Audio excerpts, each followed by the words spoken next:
Oh, welcome, Andrew. Welcome to the corner of the floor by the windows where we would sit at lunch every day. Peanut butter surprise, with the bitches. peanut butter surprise. Peanut butter surprise. I can't believe you guys don't remember peanut butter surprise. It scarred me. Maybe I repressed it. Like maybe it was too traumatic, and I think you probably did. I can't eat peanuts, so I never actually ate peanut butter surprise. Well, you weren't allergic back then, were you? That's true. I think I was probably just... Maybe that's like maybe that was the catalyst.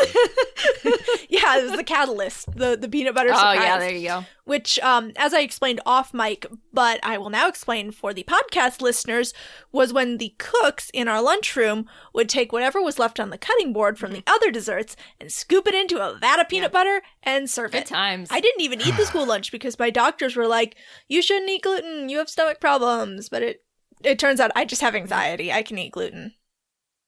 That's relatable content. I love peanut butter, and that frightens me. I would still eat it, honestly. It sounds good to me. What the fuck? Peanut butter surprise! Caitlin, you're a garbage machine, and I love that about you. You and your dog have that in common. I used to trade my carton of chocolate milk for a... my friend would always bring fluffer nutter sandwiches, which is peanut butter and marshmallow fluff. And it was on potato bread. And I don't know what about that made that so like, oh my God, so a fluffer soft. nutter sandwich. Like potato bread is so soft bread. and a little bit sweet. Oh, I'd kill a man. I'd kill a man for a fluffer nutter.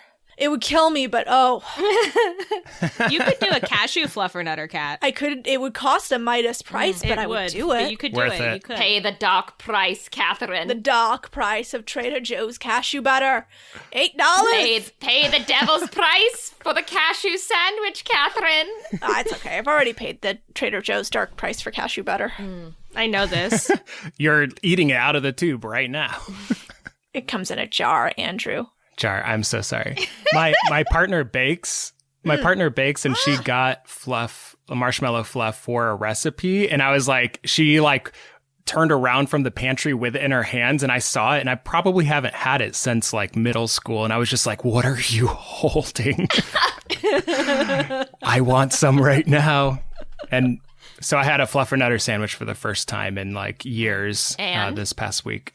It still holds up. Nice. It's amazing. It's so comforting. A little glass of milk, right before bed. And then all the pandemic dreams. Nice and cozy. Good combo. I feel like it just sounds so sweet now. Like, it's actually not, depending on how you have it. Yeah, I mean the ratio. Yeah, you have to get the ratio right. Weirdly, I didn't know what a fluffer nutter was until Winter Soldier came out, and I consumed like a lot of Steve Bucky fan fiction all at once. And for some reason, in the fan fictions, Sam was like big onto fluffer nutters. In all the fan fictions? I don't know. Well, it was like but it was in more than one. It was in more than one for sure. Yeah. Oh, hey, well, how about let's play some D&D.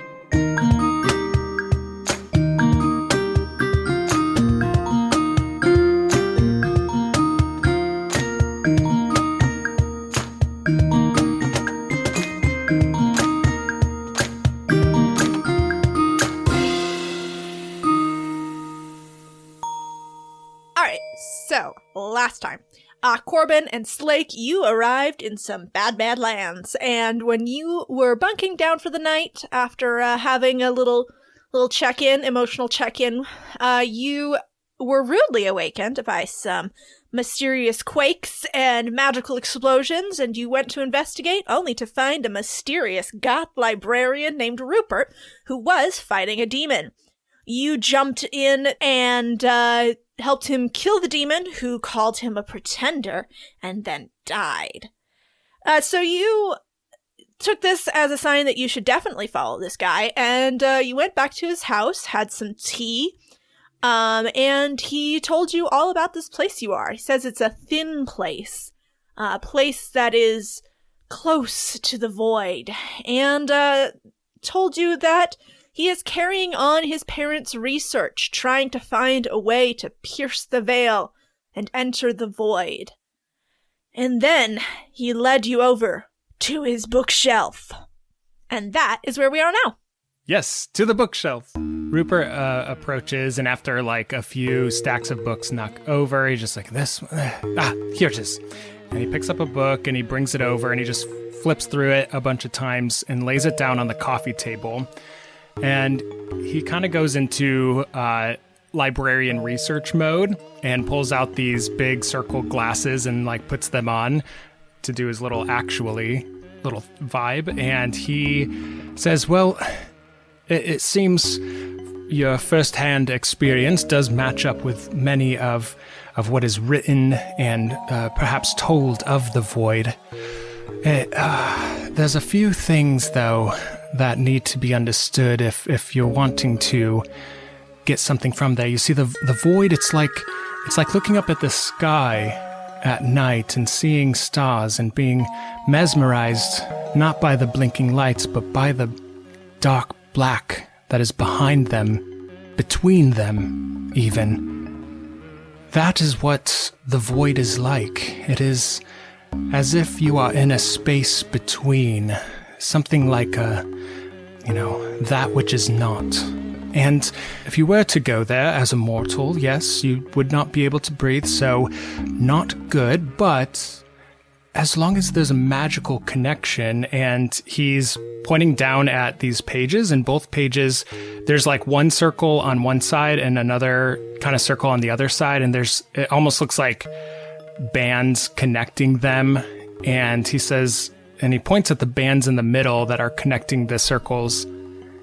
Let's say this is Avalis here on the left, and let's say this is Avadol. Now, the space in between, there's some kind of, almost like a connection. Gravitational, maybe? I'm not certain. But in that space between, things can exist there, such as mortals, as long as they have magic connecting them back to their, say, homeworld. So if you had magic and you were from Avalis in the void, that would be able to help you sustain life there. And as you said earlier, Corbin, there could exist gods within this place, perhaps even demons, such as the one that we fought earlier. So all of this would surmise. I have taken notes, though. If a god were to be there and was able to escape, there might be some changes within, say, their appearance or something like this. Really, the only way a mortal can come back that I've ever heard of, that is within this book and the many others that I've spent a lifetime researching, is making some kind of deal with a demon. And that never really works out. So that's why I'm here. Corbin he looks like he's just put together the reason for existence. And he says, so if you make a deal with a demon, you can get somebody out of the void. And let's just say you went into a god's bag and you got stuck in the void, and your friend made a deal with someone and a coin was in their hand for a little while. Dashing Dawson is not a god, he is a demon, and we will kill him! We will kill him dead! Well, that doesn't quite fit with any of the lore I've heard about Dashing Dawson, but it could be a good estimation. Slake, thoughts, feelings. Murderous intent towards Dashing Dawson. Well, I don't think... I mean, he doesn't need to be a demon to be the worst. No, but he is definitely a demon and we should kill him. I mean, that aside, is that how you got your magic? A deal with a demon? No, like I said, my magic and my powers and my knowledge come from being a librarian. And he smiles and takes another sip of tea. As you know, the only way to become a librarian is to make a deal with a demon. Is to pummel into the void and make a deal with a demon and come back, of course. That's the MLIS degree. And that is why I've not taken out any loans to go get that degree quite yet. It's just your powers do seem like they might be a little voidy, you know? Well, my therapist says I am a little avoidant. Okay, well, Slick and I have to go. It was nice to meet you. Now, wait. No, I do not draw my powers from a demon. That is absurd. Look, I have spent my lifetime studying these things. In them, there are written things about demons, about the void, in order to be able to tell you what I just told you. And in the course of that, yes, I have learned a few tricks of the trade, if you will. How do you think we keep rough patrons out? Okay. I mean, we don't have a problem with demons. I think we should clarify. Our friend Fran summons demons all the time. Yeah, it's great. That's true, actually. Borogoro is one of my best friends in the whole world. We're just really curious. All right, yes, and it seems, well, look, the deal with the demon aside,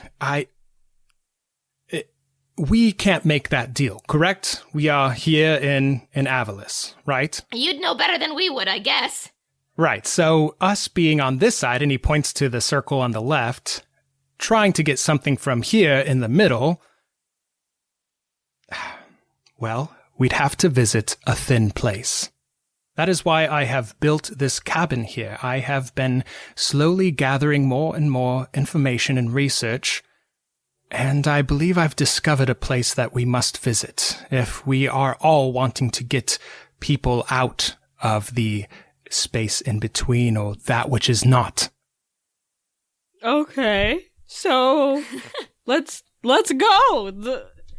What are we sitting around here for? Well, I am still very hurt after that battle. I believe I shall be spending the night here, but yes, in the morning. I like your enthusiasm, young man. Pat Corbin on the back. Ah, teens. Oh, yeah. Well, how old is Rupert? Oh, you know us librarians. Wait, is Rupert an elf? Mm-hmm. I forgot to mention, yes. Okay. So, like, probably like 800 years old or some shit. Yeah, somewhere around that, yeah. So a lifetime for him is like, a very long time. Yeah. Yes, you all are welcome to crash here on the couches, as the teens I want to say. Yeah, that's definitely what the teens say. How do you do, fellow kids? An 800-year-old man hit with the teens. Well, thank you, Rupert, for your hospitality and for helping us. I guess since we're all going to the same place, it couldn't hurt to work together. Not at all. No, I could use the help, as you can see. That anything coming out of the void or protecting this thin place, these bad, naughty lands, could be very difficult to defeat, so I would very much enjoy the help. It's probably why I haven't ventured into the temple quite yet. Oh, there's a temple then? Oh, yes, but it's not necessarily the temple we're looking for, it's what's within. Is it a temple to a god? That I haven't been able to discover because I've never gone inside. Like I said, I am one poor little soul who obviously would have been killed by that thing out there, so I'm very glad that you all showed up. Well, don't worry, Slake has killed a god before, so, we'll be fine. Hot dog. It wasn't a huge deal, but I can do it, so... That's right, Slake! Don't try anything funny.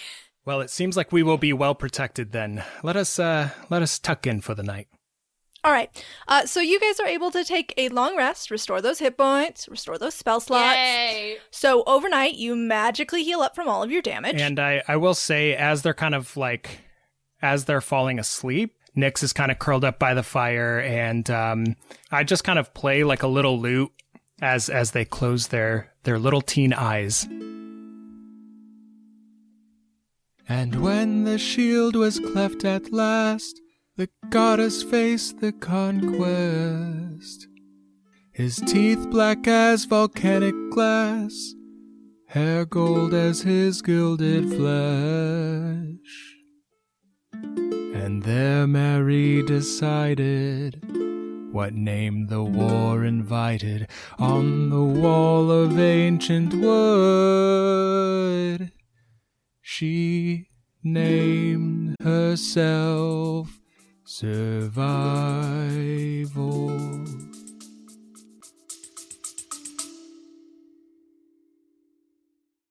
Are you suffering from high-quality podcasts?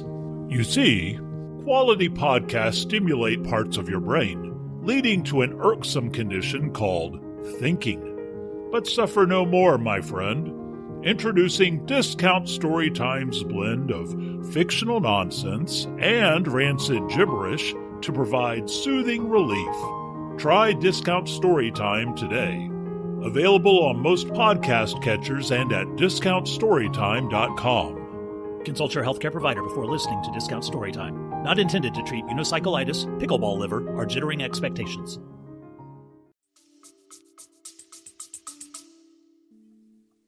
All right. So the next morning, you awake in this cozy cottage. The three of you head down to the flatlands below the mesa again, and from there go north into the vast expanse of hard-packed earth. Small lizards dart away from your group, abandoning their sunny rocks. Cat? I know. Let me finish. Small lizards dart away from your group, abandoning their sunny rocks to look for cover from the hungry crow which circles above them. Yes, you may animal handle the lizards. Thank you. Thank you, Cat. Little baby lizards. That is 18. You catch a lizard. You befriend that lizard. You can now turn into a lizard. Yes. They're little golden lizards, and they have iridescent scales. Oh, cool. And silver underbellies. When I turn into the lizard, it's like a black gold, and there's a little white gold spot on its chest, and then also on its back. Are you? Thank you. Do you stay a lizard? Are you traveling as a lizard now? Yes. Does Slake have to carry you because you're a tiny little lizard? Yes. All right. I love to hold a good lizard. And Darius peeks out over your shirt pocket, Slake, and eyes that little lizard and goes, I could take it. I pet Darius's little head and I say, shh, buddy, I know. Corbin tries to crawl up Slake's arm to get to Darius. I grab Corbin and I say, hey, Rupert, you want to hold this lizard? Not a big fan of reptilians, but sure. I lick my eyeball at you. I give Corbin to Rupert and I say, say, Rupert, you haven't been having any weird dreams lately, have you? Is any of this for real? Shut the fuck up. You can't speak. You're a lizard. I actually understand Corbin when he says that. Oh, that's right. The fuck? And I say in lizard, hello? Dreams. No, as an elf, if we do have visions during our meditations, they are sparse and usually about the larger anxieties. So I don't typically have dreams, no. In lizard, Corbin says, what's the larger anxiety? Usually dreaming about the void, that which haunts me and yet lures me so much closer to my fate. And then I look back at the lizard, but I said all that in lizard, so I'm like... You're just making weird mouth movements and licking my eye. Is your elven tongue able to reach your eyeball, or is it just an attempt? I don't know, should I do a dexterity check or what? Yeah, if you lick your eye, I'm convinced that you are a fucking demon. But we're cool with that, so it's fine. Oh, I use minor illusion to have it. my tongue go out and slap my eye. Hell yeah. Just a quick God, illusion. well, that's better than the alternative. I turn my whole head into like a lizard head and say that. Yes. What are you doing?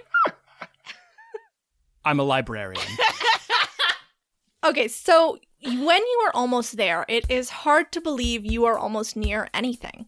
The landscape is so flat and featureless that an ancient ruin should be visible from miles away. A few minutes later, though, you reach the edge of a pit, at the bottom of which is a modest square temple. On the roof, you can spot 4 paws that are all that remain of a statue which has long since been destroyed.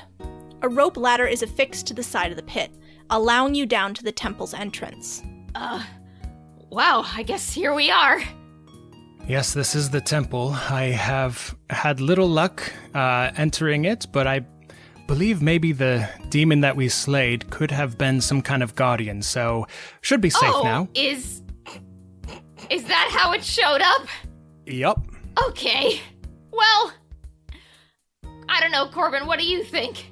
Well, first Corbin licks his eyeball, because he's still a lizard. Right. And then he leaps onto the ground and turns back into a boy. And he says, I'll cast detect traps. There are no traps on the outside of this temple. Can I see inside the temple at all? Nope. There's a door. How dare you, Catherine? Very well. Luckily, this door swings open easily at your touch. When you enter the temple, just inside you can see traces of some sort of ritual which was performed here. A knife and a bowl with a thin crust of blood on the bottom. Beyond that, there is a stairway further down into the darkness.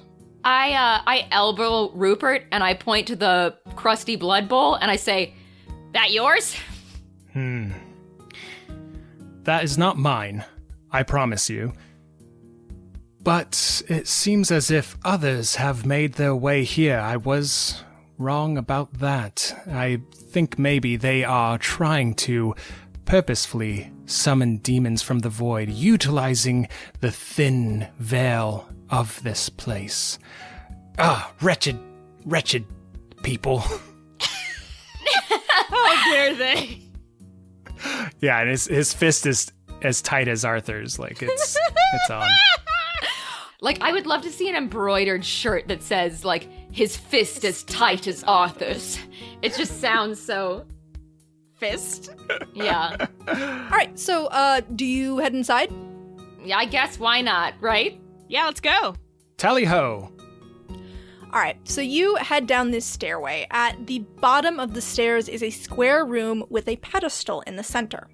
The walls of this room are adorned with murals of wolves running through a verdant forest. The wall across from the door is taken up entirely by a depiction of the pack leader, an enormous black wolf with golden eyes and a girl riding his back. The wolf and the girl are crouched low, and their eyes seem to follow you as you move around the room. The murals on the left and right walls are painted around elaborate archways, though there is a solid wall beyond these arches. On the keystone of the left archway is a wolf, and on the keystone of the right there is a deer. The pedestal in the center of the room has a horizontal spoked wheel at the center. It is made of wood, which is dried out and cracked from age and disuse.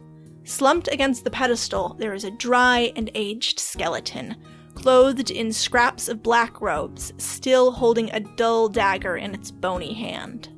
I elbow Rupert again, and I point to the skeleton, and I go, "This yours?" Rupert quickly checks to make sure his skeleton is still there. Yes. No, not mine.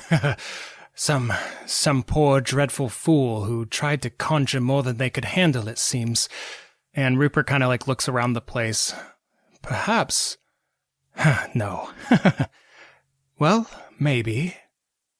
Perhaps this could be the site. I don't know. We should perhaps look around a little bit more. Okay, when you say the site, you got one in mind?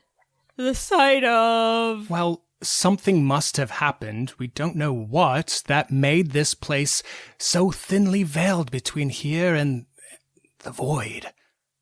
And Rupert kind of like looks around after saying the void, as if just speaking it would summon some demons or something. So there had to have been some large cataclysmic event that would make this place so prone to the other side.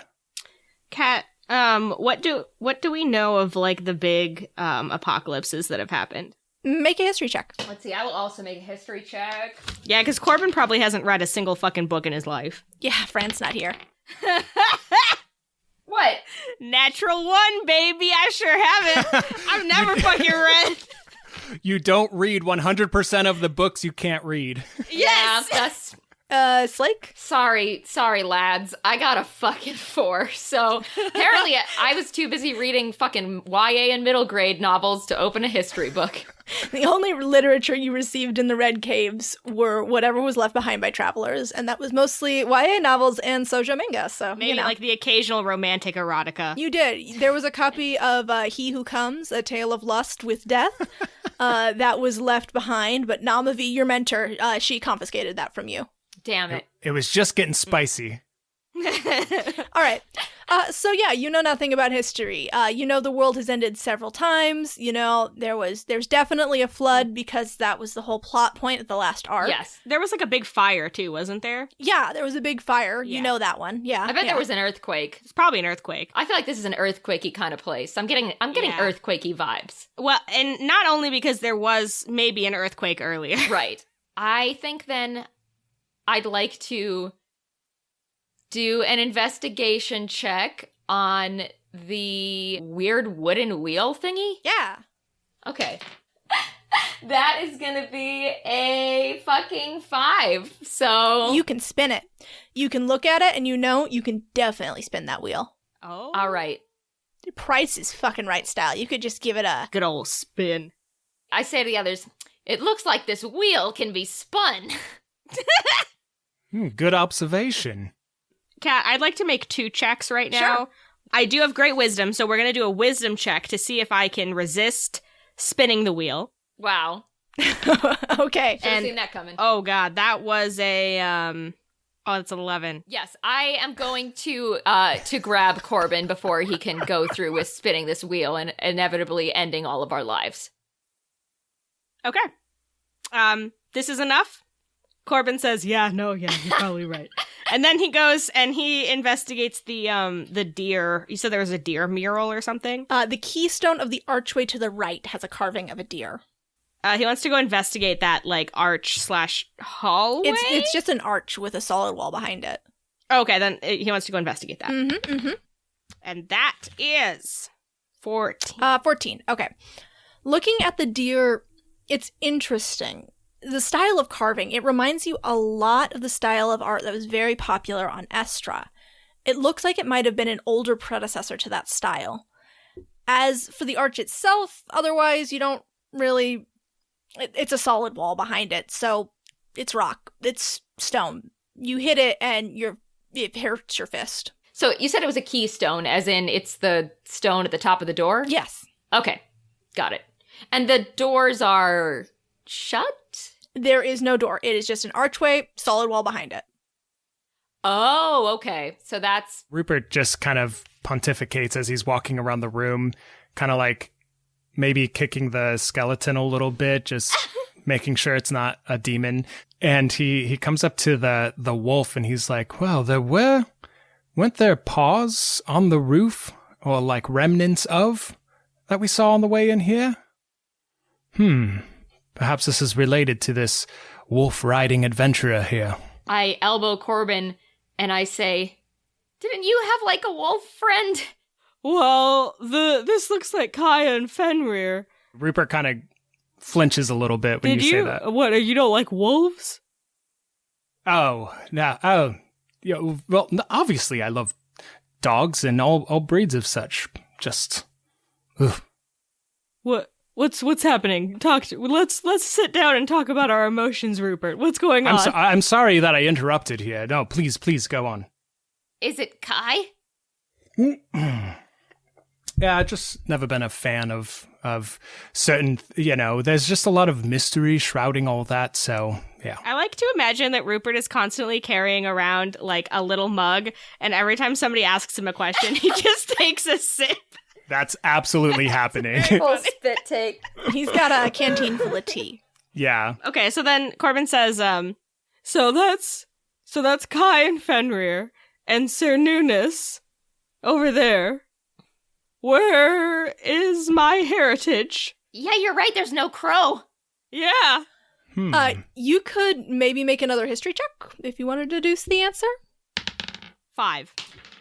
I got a 15, but I don't think it would be appropriate for me to know. It's like, though, you can sort of, using logic and critical thinking skills, skills which Corbin, as we all know, does not have.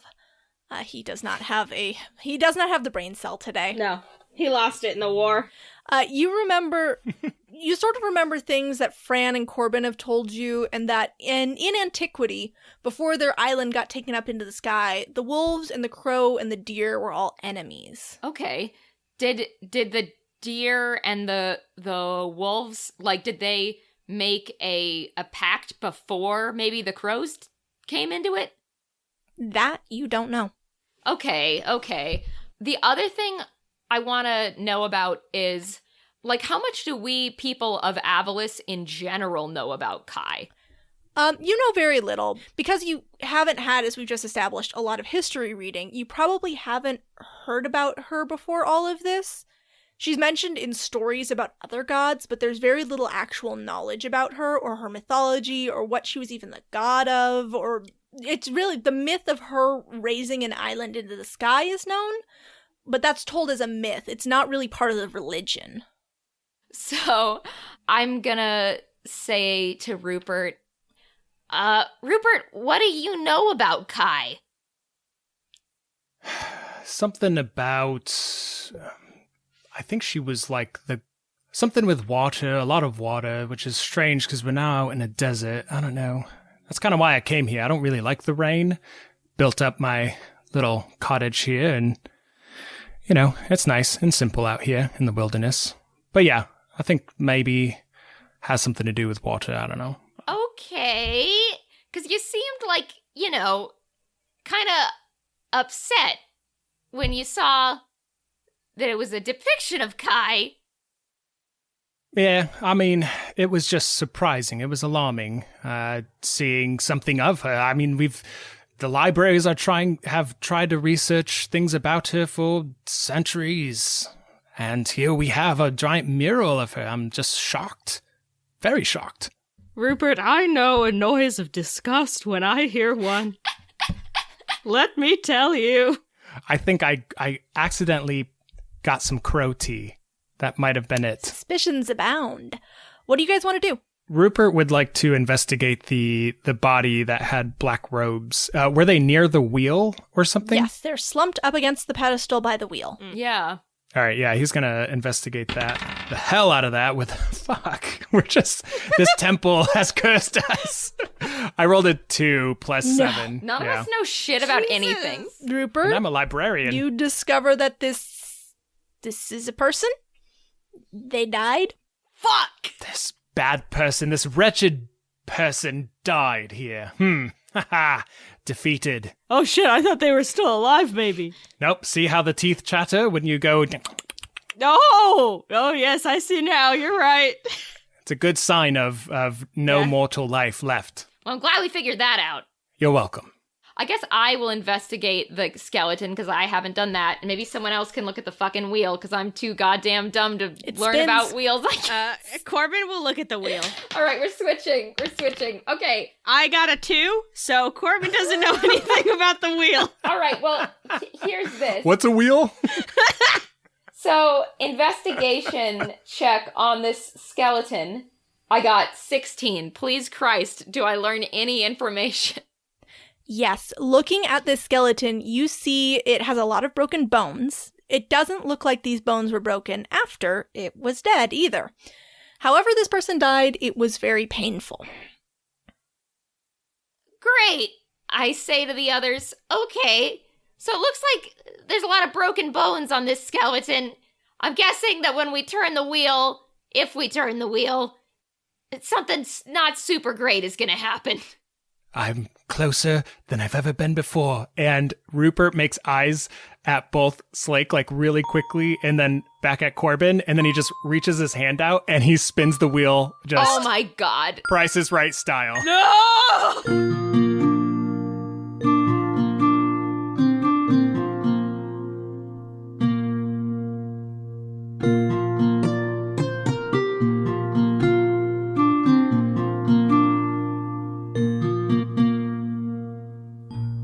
So where are you guys in the room? Rupert is obviously at the wheel. I'm also near the wheel because I was just investigating it. I guess I'm near the corpse, so I'm also near the wheel because I was looking at the skeleton. We're all near the wheel, Kat. So you turn the wheel and a force cage activates around the three of you and the wheel. As the wheel spins, the room begins to descend. You see the solid walls beyond the archways moving as the room itself sinks further into the earth. Outside of the force cage, two shadowy creatures pull themselves up out of the earth. They are black and covered in spikes, with monstrous faces full of teeth.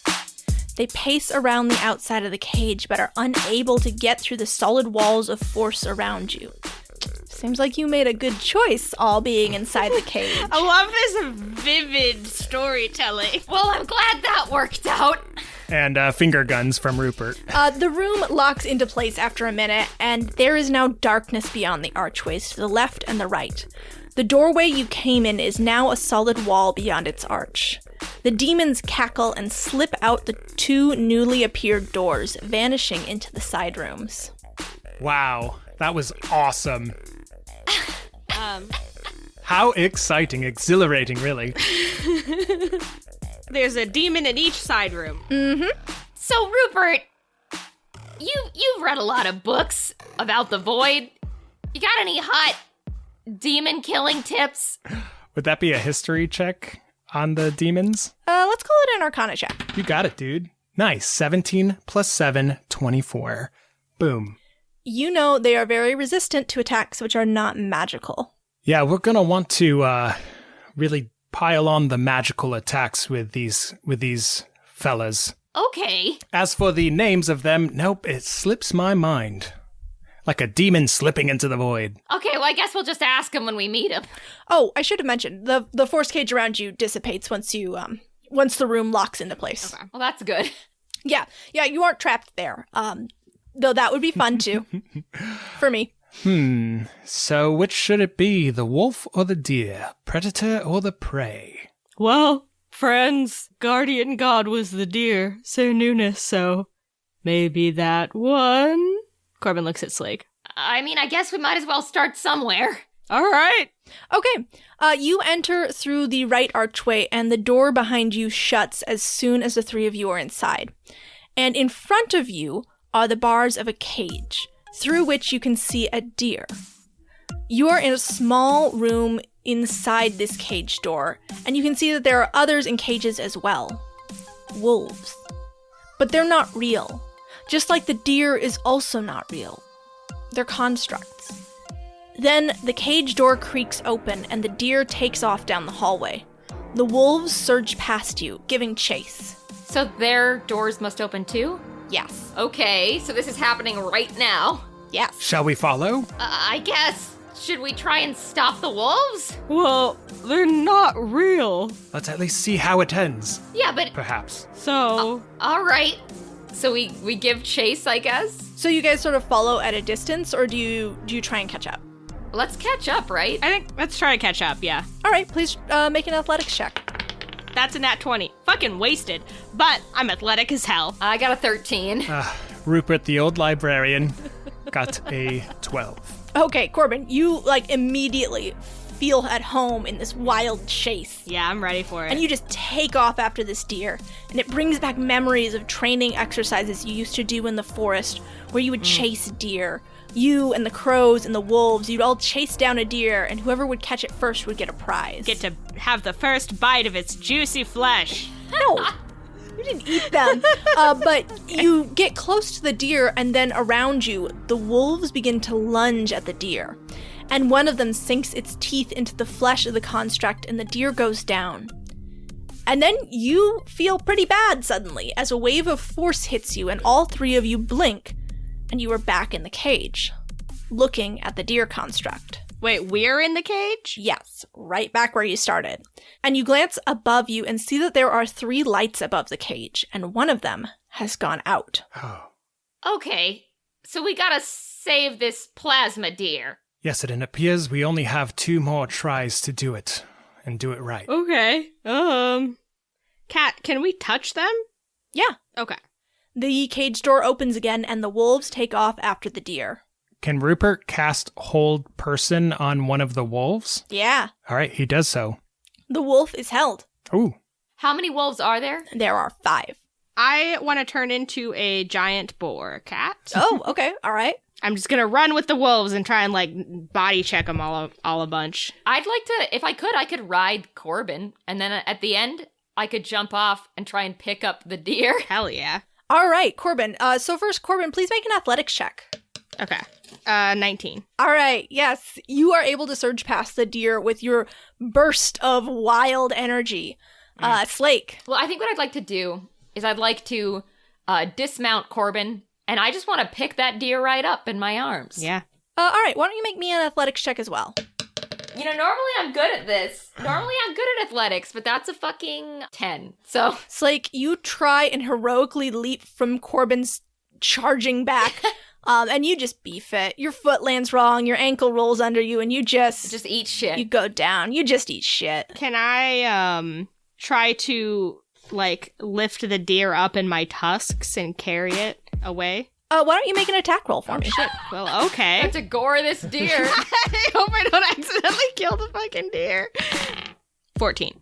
You charge toward the deer with your tusks lowered, ready to forklift this creature up, and then a shadowy figure emerges from its back, clawing its way up the construct till a terrible demon is astride the deer and it pushes you back with its foot.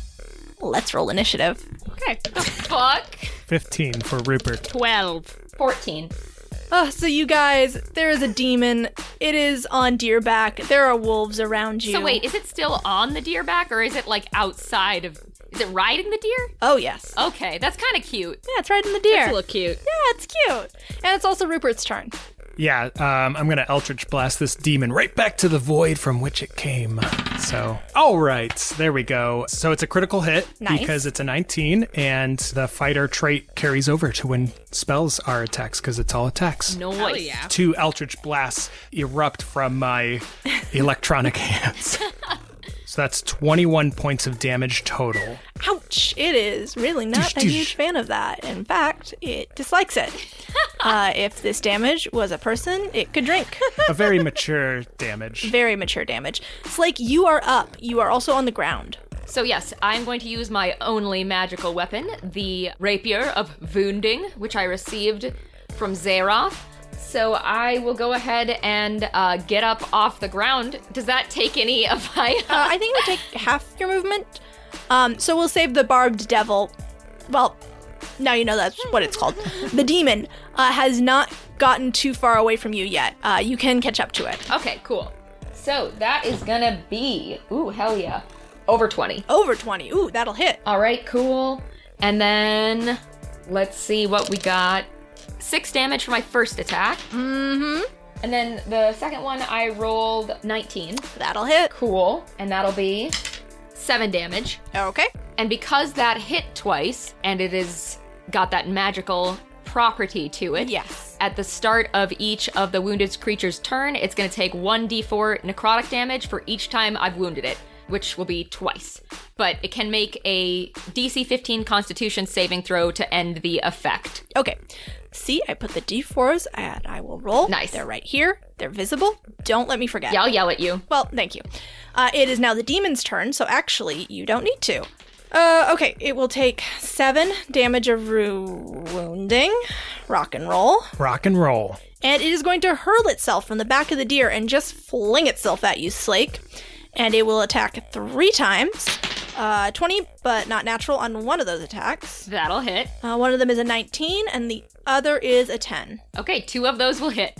Okay, 2 of them will hit. It flings itself at you, and you are able to push one of its clawed attacks off of you, but it gets you with the other claw and then slams you in the leg with its barbed, spiky tail.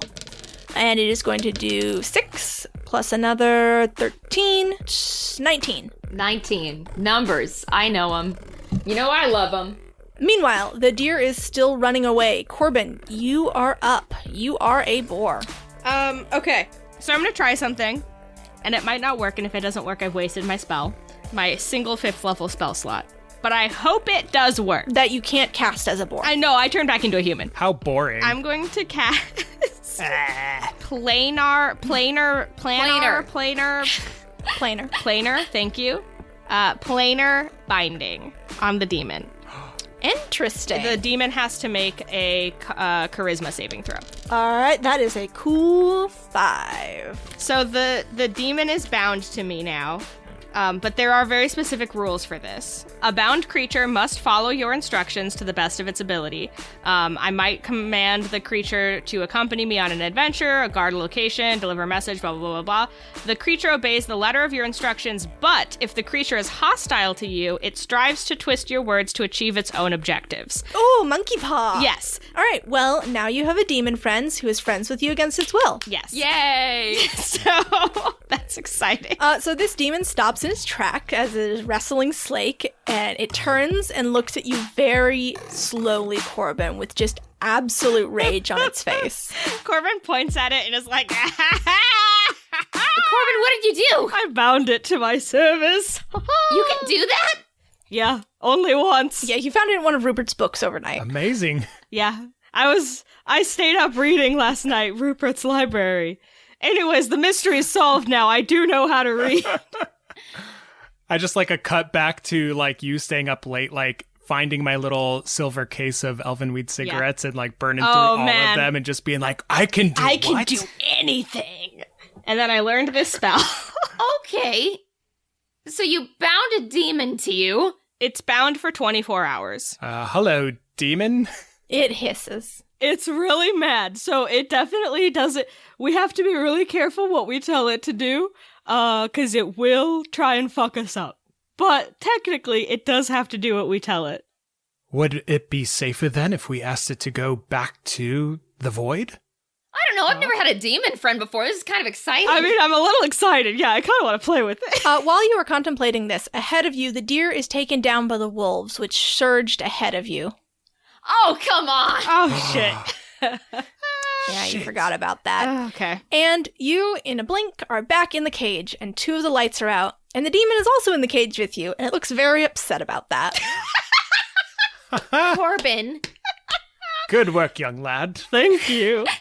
So I'm very proud. One little tear is in Rupert's eye. It hisses at you, and it lunges, but it can't really lunge. yeah, buddy. He's so mad. Could we make the demon save the deer for us? I bet the demon knows how to solve this puzzle. You know, okay, yeah, but we have to be really careful. Here, let me try this out. And I ask in first Abyssal, can you help us out? But it just sounds like... It glares at you and says, I must do what I am ordered. Yeah, it's gonna do whatever it's ordered, it says. Yeah, but we have to be careful. Could you ask it how to solve this puzzle? Okay.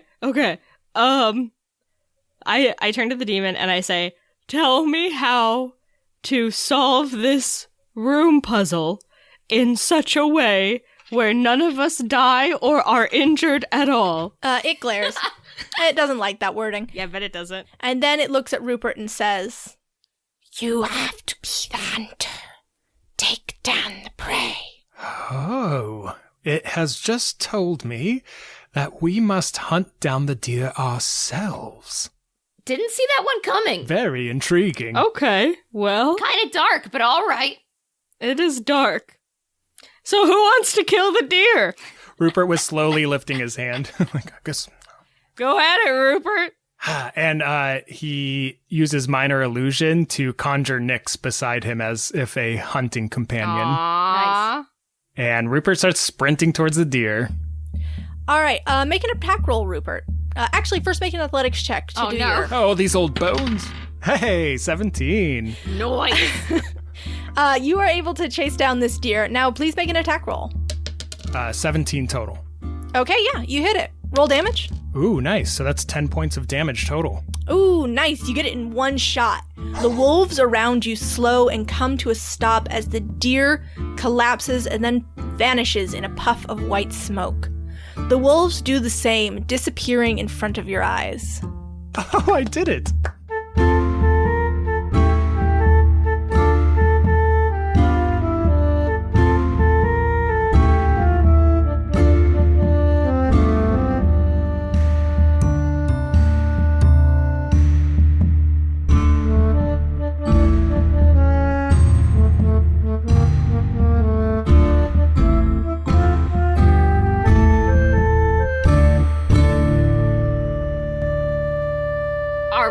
weakness. Your one weakness, a closed door. That's the BBEG for the episode.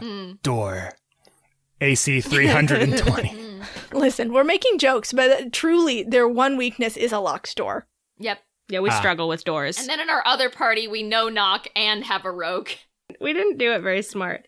Although Corbin Yep. has found success by just setting doors on fire. So That's true.